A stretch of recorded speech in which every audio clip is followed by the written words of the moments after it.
আজকে পটলের নতুন একটা রেসিপি তোমাদের সাথে শেয়ার করব। ভিডিওটা স্কিপ করবে না। নমস্কার বন্ধুরা, আমি পিয়ালি লাইফস্টাইল উইথ ভিলেজে সকলকে স্বাগত জানাচ্ছি।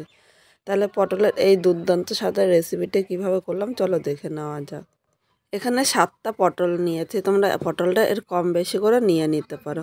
এবার একটা গেটার নিয়েছি, গেটার দিয়ে আমি পটলের উপরে খোসাটা হালকাভাবে ছাড়িয়ে নেব। খোসাটা কিন্তু খুব ডিপভাবে ছাড়ানো যাবে না। এইভাবে সব কটা পটলের প্রথমে খোসাগুলো ছাড়িয়ে নিলাম। পটলগুলো পরিষ্কার করে নেওয়া হয়ে গিয়েছে। এবার একটা পাত্রের মধ্যে জল নিলাম, এর মধ্যে আমি পটলগুলো দিয়ে ধুয়ে নেব।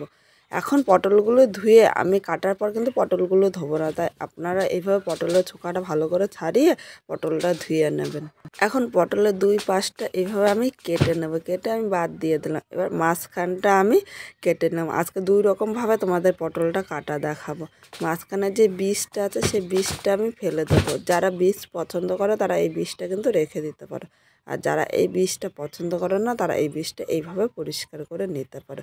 প্রথমে আমি 2-3টে পটল এইভাবে পরিষ্কার করে নিচ্ছি, তারপর তোমাদের অন্যরকমভাবে কেটে দেখাবো। নিরামিষ দিনে পটল একঘেয়েমি না খেয়ে এইভাবে করতে পারেন, খেতে কিন্তু দুর্দান্ত লাগে। এরকম একটা গেটার নিয়েছে, সাধারণত এই গেটারগুলো আমাদের সবার বাড়িতেই থাকে।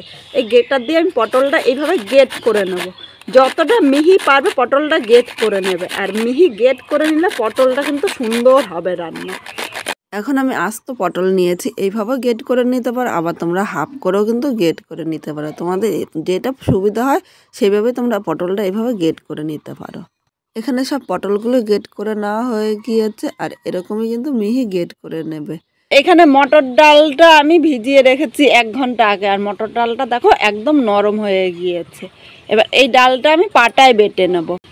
আমি ডালটা পাটায় বেটে নিচ্ছি, আর তোমরা যদি মিক্সিতে করো তাহলে কিন্তু ডালের মধ্যে জল দেবে না, জল ছাড়া ডালটা শুকনো শুকনো বেটে নেবে যতটা পারবে। এখন আমি ডালটা কিন্তু পুরো মিহি বাটবো না, একটু দানা দানা রেখে তারপর ডালটা বেটে নেব।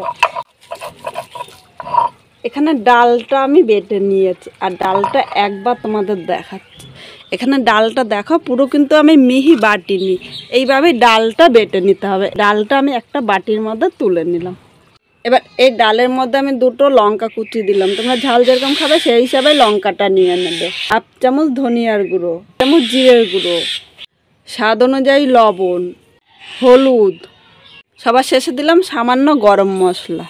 এবার সব কিছু ডালের সাথে ভালো করে মিশিয়ে নিচ্ছি। আজকে খুব সাধারণভাবে কিন্তু তোমাদের এই রান্নাটাই করে দেখাচ্ছি, ভিডিওটা স্কিপ করবে না। আর এইভাবে করলে যে কোনো নিরামিষ দিনে দুর্দান্ত লাগে খেতে। এখানে ডালের সাথে সব কিছু ভালো করে মিশিয়ে নিয়েছি। কড়াইটা বসিয়ে দিয়েছি, কড়াইয়ের মধ্যে আমি 1.5 চামচ সর্ষের তেল দেবো। এখন কিন্তু খুব বেশি তেল দেবো না।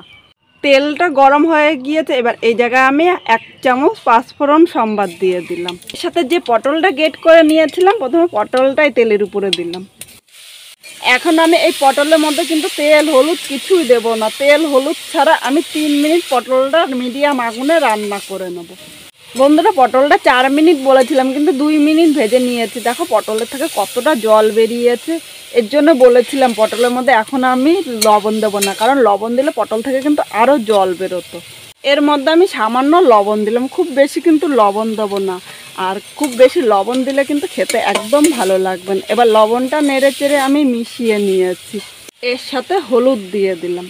হলুদটা নেড়ে চেড়ে মিশিয়ে পটলটা আমি মিডিয়াম আগুনে আরও 3 মিনিট ভেজে নেব।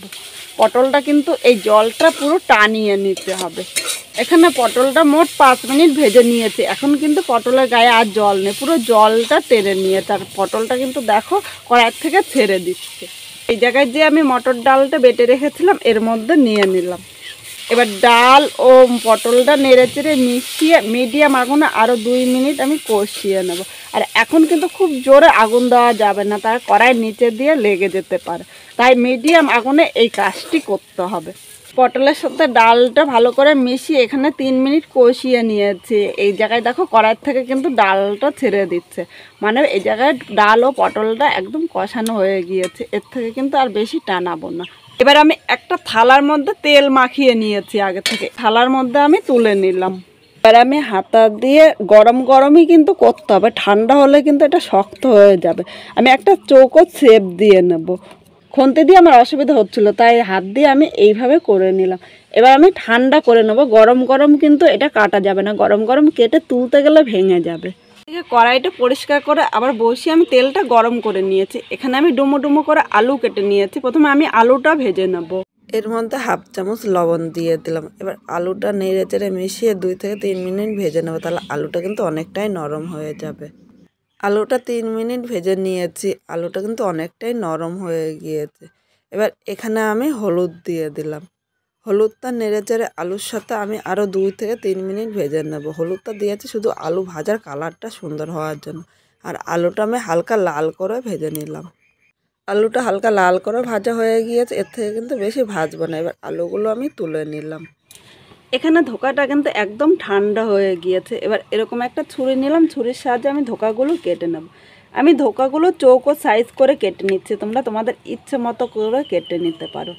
করলে গরম ভাতের সাথে দারুণ লাগে খেতে। আমার বাড়ির সবাই খুব পছন্দ করে, আমি তাই নিরামিষ দিনে এই রান্নাটি করি। তাই ভাবলাম আজকে তোমাদের সাথে এই রান্নাটি শেয়ার করি। এবার একটা তোমাদের তুলে দেখাচ্ছি। দেখো বন্ধুরা, এটা কত সুন্দর হয়েছে, আর পেছনটা কিন্তু দারুণ হয়েছে। ভেতরটা দেখাতো। এইভাবে করলে বাড়ির কেউ কিন্তু বলবে না যে দোকান থেকে কিনে ধোকা করার জন্য। খুব সহজেই তোমরা বাড়িতে করে নিতে পারবে।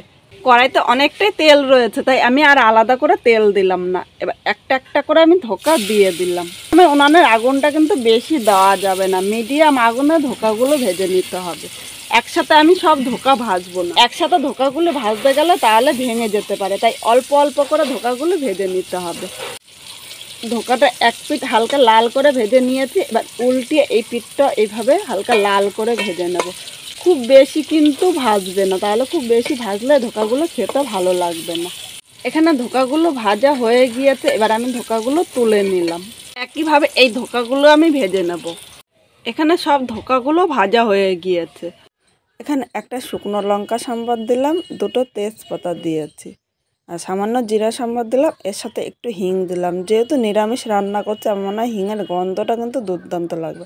এবার 1 সেকেন্ড ভেজে নিয়েছি।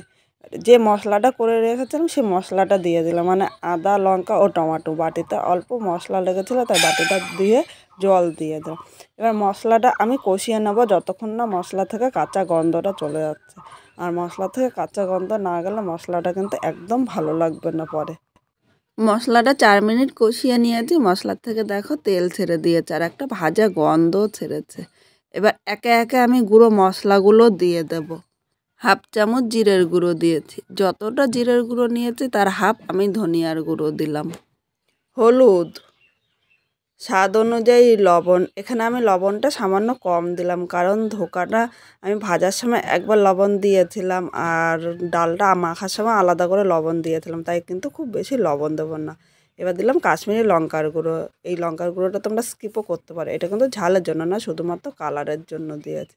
সব কিছু মশলা নেড়ে চেড়ে মিশিয়ে নিলাম। এর মধ্যে সামান্য জল দিয়ে দিলাম, নাহলে মশলাটা নিচে দিয়ে ধরে যাচ্ছে, আর ধরে গেলে একদম খেতে ভালো লাগবে না। এবার মশলাটা 3 থেকে 4 মিনিট আমি কষিয়ে নিলাম। এর মাঝে আমি সামান্য চিনি দিলাম। চিনিটা দেওয়াতে মশলা কষানো সুন্দর হবে, আর ঝোলের কালারটা কিন্তু দুর্দান্ত আসবে। মশলাটা কষানো হয়ে গিয়েছে, আর মশলা থেকে তেলও ছেড়ে দিয়েছে। এবার এর মধ্যে আমি ভেজে রাখা আলুটা দিয়ে দিলাম। আলুটা মশলার সাথে নেড়ে চেড়ে মিশিয়ে আরও 2 থেকে 3 মিনিট কষিয়ে নেব, তাহলে আলুটা কিন্তু একদম মশলার সাথে সেদ্ধ হয়ে যাবে। মশলাটা কষানো হয়ে গিয়েছে। এবার এর মধ্যে আমি উষ্ণ গরম জল দিয়ে দিলাম। অবশ্য তোমরা চেষ্টা করবে গরম জল দিতে। গরম জল দিলে আলুটা তাড়াতাড়ি সেদ্ধ হবে, আর ঝোলটাও ফুটে যাবে। আর ঠান্ডা জল দিলে আলুটা শক্ত হয়ে যাবে, তখন কিন্তু খেতে ভালো লাগবে না। এবার ঝোলটা নেড়ে চেড়ে মিশিয়ে 4 থেকে 5 মিনিট আমি ফুটিয়ে নেব, আর এর মধ্যে আলুটা কিন্তু একদম সেদ্ধ হয়ে যাবে। ঝোলটা ফুটে উঠেছে, এর থেকে আর বেশি ফোটাবো না। এবার একে একে আমি ধোকাগুলো দিয়ে দিলাম। এখান থেকে কিছু ধোকা আমি আলাদা করে রেখেছি, তোমরা এইভাবে ভেজেও কিন্তু খেতে পারো। এইভাবে ভেজে খেলেও কিন্তু দুর্দান্ত লাগে। এবার ধোকাটা নেড়ে চেড়ে মিশিয়ে নেব। এখন কিন্তু ধোকাটা খুব বেশি জাল দেবো না, আমি 2 মিনিট জাল দিয়ে নেব। শুধু ধোকাটার মধ্যে ঝোলটা ঢোকা পর্যন্ত অপেক্ষা করব, কারণ ধোকাটা কিন্তু আমি ভেজে নিয়েছি, তাই সেদ্ধ করার প্রয়োজন নেই। 2 মিনিট জাল দিয়ে নিয়েছি। এবার এর উপর দিয়ে আমি একটু গরম মশলা ছড়িয়ে দিলাম। আর এর থেকে বেশি কিন্তু ঝোলটা টানাবো না, কারণ ঠান্ডা হলে এই ধোকাগুলো আরেকটু ঝোল টেনে নেবে। এই ঝোলের সাথে আমি গরম মশলাটা নেড়ে চেড়ে মিশিয়ে নিয়েছি। এবার 1 মিনিট আমি স্ট্যান্ডিং টাইমে রেখে দেবো। আর গরম মশলা দিয়ে সাথে সাথে নামালে গরম মশলার কিন্তু একটা উগ্র গন্ধ থাকে। 1 মিনিট পর নামিয়ে নিয়েছি। এবার এর থেকে তেজপাতাগুলো আমি তুলে নিলাম। তেজপাতার গন্ধটা কিন্তু পুরো নিয়ে নিয়েছি। ইচ্ছা করলে তোমরা তেজপাতাটা রেখেও দিতে পারো। আর আজকে আমার এই পটলের ধোকাটা কীরকম লাগলো অবশ্য কমেন্ট করে জানাতে কিন্তু ভুলো না। নতুন কোনো বন্ধু যদি আমার এই ভিডিওটি দেখতে আসে, ভালো লাগলে একটা লাইক, শেয়ার ও কমেন্ট করো। আর সাবস্ক্রাইব করো আমার পাশে থাকো, যাতে নতুন নতুন ভিডিও আপলোড করলে সবার আগে নোটিফিকেশান আপনার কাছে পৌঁছিয়ে যায়।